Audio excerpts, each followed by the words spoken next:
On the heart of Charlotte, we can learn so much about the history of the city in a place some might find to be a little spooky. Correct, but it is a landmark cemetery where folks of all walks of life are buried. But as Queen City News reporter John Lee reports, some fear the signs of history are slowly crumbling. People come here every day to walk and jog. If you combine Charlotte history with a stroll in the park, well, the experience might look something like this. It is a dog walking paradise. The Elmwood Pinewood Cemetery opened in 1853 and is made up of 72 acres in Uptown, where trains and birds are all part of the soundscape. Think about it for a minute.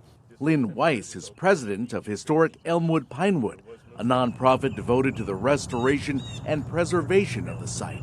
This is what you get in this cemetery that was designed to have a park-like atmosphere.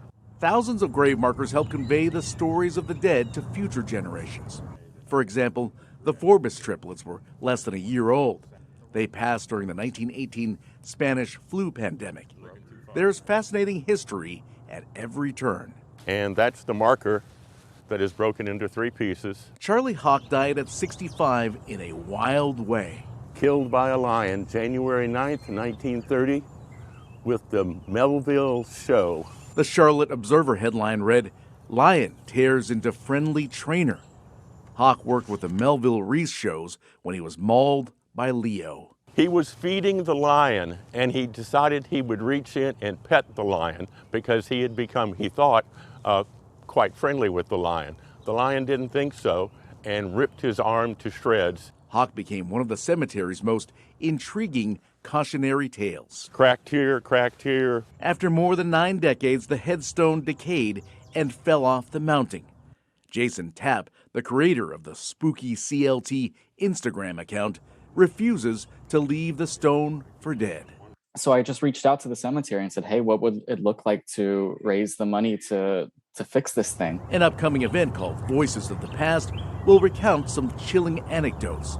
The goal is to raise $3,000 to replace the slab. Tapp will play the role of Charlie Hawk. I just enjoyed the fact that there is a man who was killed by a lion here in Charlotte, North Carolina, and we have a headstone that talks about it. It's a classic as far as who's buried here. There's also somebody buried in this cemetery who was killed by an elephant. Of course there is. In 1880, John King crossed the Rainbow Bridge after being crushed by an elephant named Chief while working for the circus. The elephant got irritated by John King's lack of proper treatment and squished him up the side of the boxcar that they were riding in and took off down Graham Street. While John King's tombstone is intact, the elephant in the room, if you will, is that hundreds of others are in disrepair. Community members can scroll through the historic Elmwood Pinewood website and see what needs immediate attention. There's an opportunity for folks to donate money to Charlie Hawk's Memorial as well as hundreds of other memorials. Such repairs will help ensure that dozens of acres of life stories aren't overlooked. Because I think Charlotte has a little bit of a visibility problem when it comes to sharing history and culture. History buffs say we can glean a lot about how Charlotteans in previous generations lived by simply learning how they died. In Uptown Charlotte, John Lee, Queen City News.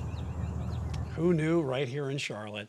And if you'd like to hear more of the Voices of the Past fundraiser, it's this Saturday, April 1st from 1 to 4 p.m. And folks in costume will share stories of the dead at the historic Elmwood Pinewood Cemetery. The event will raise cash to replace Charlie Hawk's headstone.